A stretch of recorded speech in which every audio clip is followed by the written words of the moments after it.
Pak Ahok, dalam berbagai survei yang dipublikasikan secara luas, rata-rata Anda unggul di atas kandidat-kandidat yang lain.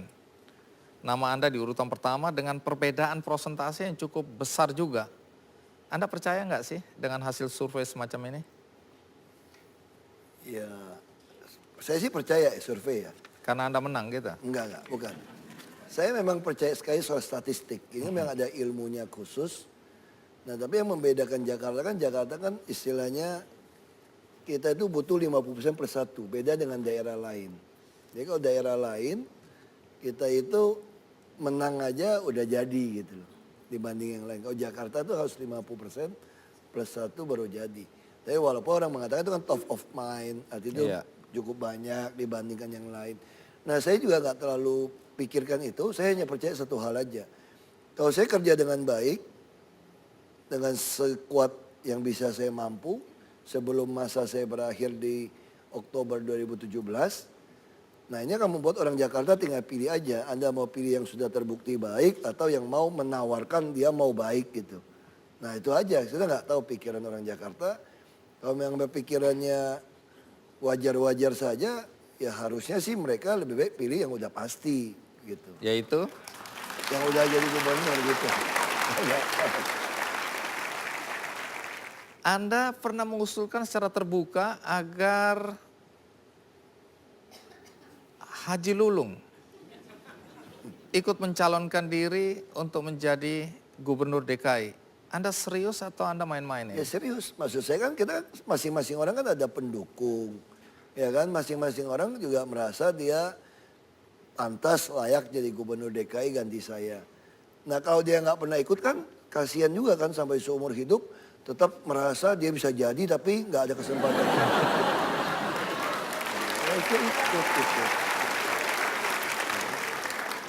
Tapi antara Anda dengan Haji Lulung kan semua orang tahu ada perseteruan. Oh Jadi enggak, baik aja.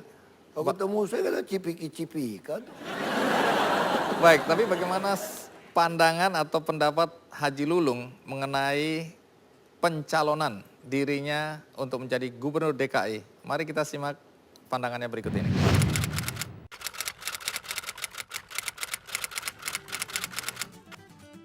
Ya, terima kasih sama Pak Ahok yang sudah mendorong saya, tetapi dia tidak memiliki representatif secara politik. Dia mendorong saya dari mana? Dari independen, dari partai, kan dia kagak punya partai. Ya enggak? Jadi P3 akan siapkan orang yang capable, orang yang bisa dan cerdas pandai menata kota tentunya, terutama mengelola keuangan. Jangan menyakiti rakyat. Ya, jangan berbohong sama rakyat. Nah, ini kualitas yang kami inginkan. Dan saya siap saja kalau saya dicalonkan. Kalaupun saya tidak dicalonkan, saya sudah punya investasi barangkali untuk mendukung siapa nanti yang dicalonkan oleh Partai Persatuan Pembangunan. Tentunya dengan koalisi ya.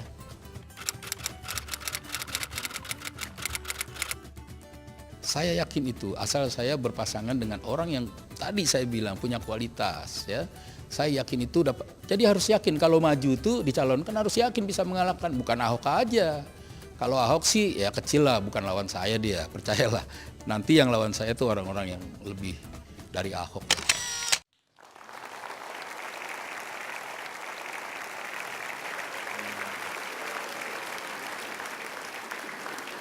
Yang paling saya suka tadi, Ahok itu kecil.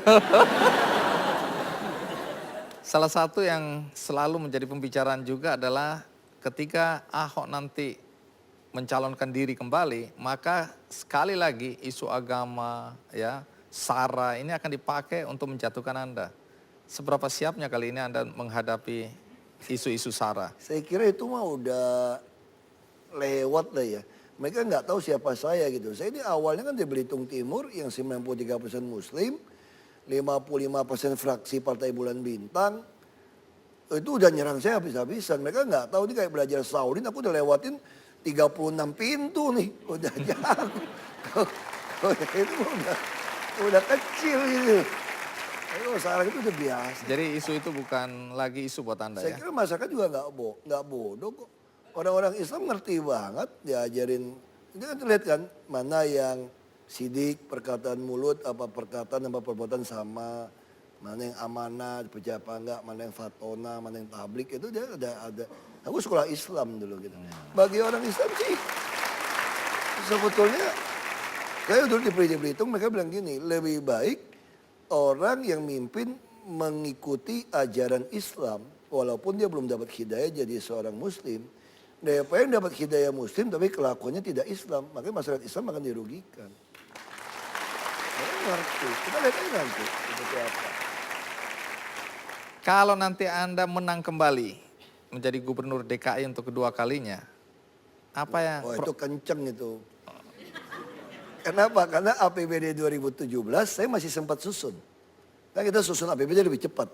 Sebelum Januari 2017 sudah punya APBD 2017. Dan kalau saya Februari langsung terpilih, saya penggantian ke saya pun masih Oktober loh 2017. Karena ini dimajuin.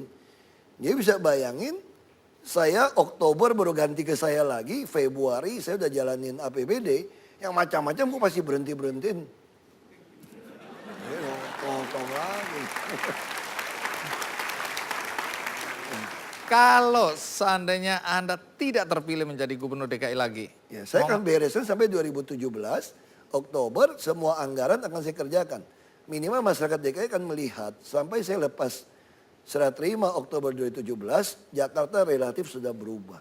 Dan siapapun pengganti saya, dia akan susah untuk main karena semua APBD sudah saya buat transparan dan template. Dan saya juga ada mendorong BUMD itu minimal di akhir 2017 sudah harus go public. Makanya kita udah punya aplikasi, kalau Bapak Ibu pengen lihat, itu ada indeks pangan Jakarta. Tinggal diketik, itu bisa tahu harga pasar mana yang lebih murah, cabai, minyak. Nah kita lagi dorong supaya orang mulai ngerti. Nah saya kira, saya sangat yakin untuk menghapus korupsi adalah transparansi. Kalau Anda transparan, Anda terang, nggak ada remang-remang, nggak ada apa yang gelap, maka Anda menghasilkan sebuah data yang benar, sebuah kebenaran. Kalau ada data yang benar, kebenaran, Anda open data, maka akan menghasilkan keadilan. Karena semua orang bisa mendapatkan data. Kalau ada keadilan sosial, pasti akan ada kesejahteraan kebaikan buat semua orang Jakarta. Nah itu yang lagi saya siapkan. Baik, di akhir acara ini seperti biasa saya akan berbagi buku untuk Anda di studio, yaitu buku karangan Renald Ghazali, judulnya Self Driving. Dan ini cocok dengan tema kita hari ini dan semoga bisa menginspirasi Anda semua. Saya akan bagikan satu-satu untuk Anda di studio.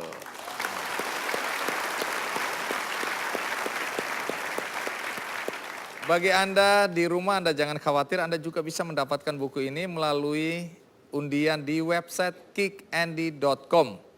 Dan karena hari ini hari spesial, tokoh spesial, maka kami punya sesuatu untuk Anda Pak Ahok. Silakan ditunjukkan kepada penonton karikatur khas dari Kick Andy. Nah, baru Pak Ahok boleh lihat. Pendekar Ahok dikeroyok oleh pendekar-pendekar lain yang didukung oleh partai-partai. Baik, ini untuk Pak Ahok.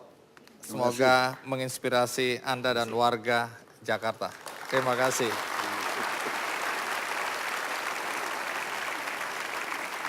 Demikian perbincangan dengan Gubernur DKI Basuki Cahayapurnama. Semoga banyak manfaat yang bisa kita petik dari pembicaraan tadi. Sampai jumpa.